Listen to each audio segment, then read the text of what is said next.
On March 30th, 1981, Special Agent Tim McCarthy stepped in between President Ronald Reagan and a would-be assassin's gun here at the Washington Hilton Hotel in Washington, D.C.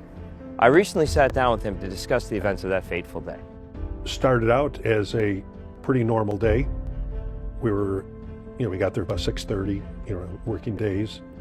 And we started getting briefing on going over to the Washington Hilton Hotel for the Building Trades Convention. Did our briefing, pretty standard.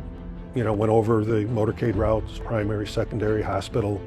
After arriving, at the Washington Hilton, you go downstairs on the elevator.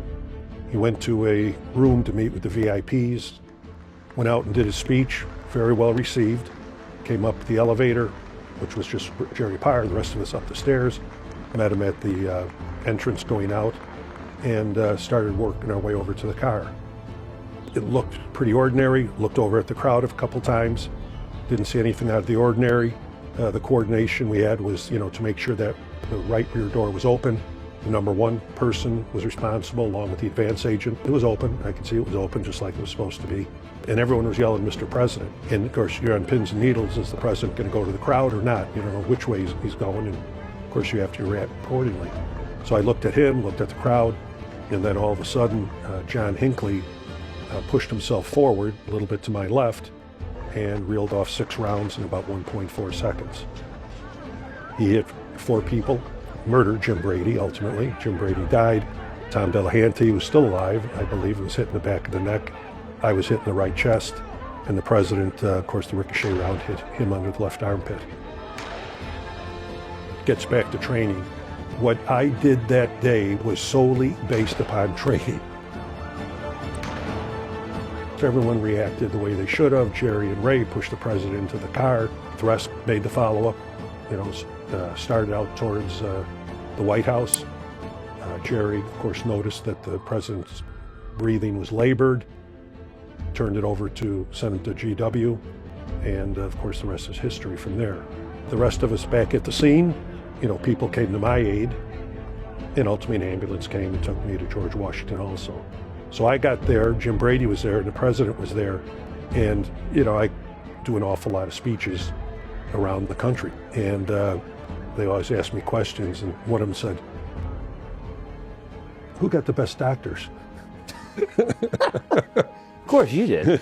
Well, I got a great doctor, and it was superb. I have no complaints whatsoever. You're here today, so I'm here today. today. What they're supposed to do. So 3 months later, I was back on the presidential detail. You're out for 3 months.